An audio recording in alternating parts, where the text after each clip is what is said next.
Isiniwalat ni Migrant Workers Secretary Hans Kakdak ang ilan pang alegasyon laban kay dating OWA Administrator Arnel Ignacio.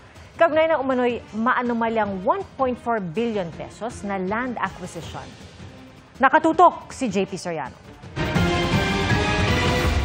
Handa na ang Department of Migrant Workers na ihabla si dating OWA Administrator Arnel Ignacio kaugnay sa umano'y di otorisadong pagbili ng lupa sa halagang 1.4 billion pesos. Ayon kay Migrant Workers Secretary Hans Leo Kakdak, marami pang nalaman sa umano'y maanomalyang proyekto, gaya ng pagpaparentaan niya ni Ignacio ng lupang binili. At tinanong ko sa kanya, nasaan ang upa o rent? Ang sagot niya, ay hiningi pa natin doon sa kolektor ng rent. Sabi ko, sino yung kolektor ng rent? Yung dating may-ari ng lupa. Sabi ko, bakit? Bakit yung dating may-ari ng lupa? Nauna nang sinabi ni Ignacio na dumaan sa Technical Working Group ang programang Halfway House o dormitoryo para sa mga OFW malapit sa NAIA Terminal 1. Taliwas sa naunang pahayag ni Kakdak na hindi raw nakonsulta ang board tungkol sa pagbili ng lupa na malinaw raw na paglabag sa OWA Charter. Yung technical working group was after the signing of the deed of sale.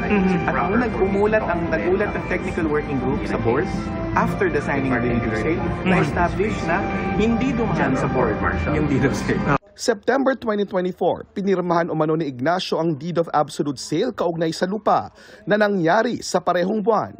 Sabi ni Kakdak, binago raw ni Ignacio ang nakalagay sa deed of sale na sa halip na magbebenta ng lupa ay OWA na ang magbabayad ng local transfer tax na 36 million pesos.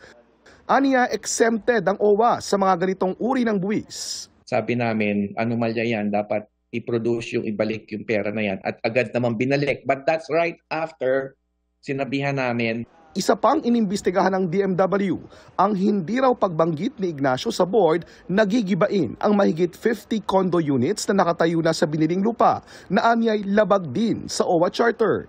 Sinusubukan pa naming kunan ng bagong pahayag si Ignacio kaugnay sa mga sinabi ni Kakdak. Para sa GMA Integrated News, JP Soriano, nakatutok 24 oras.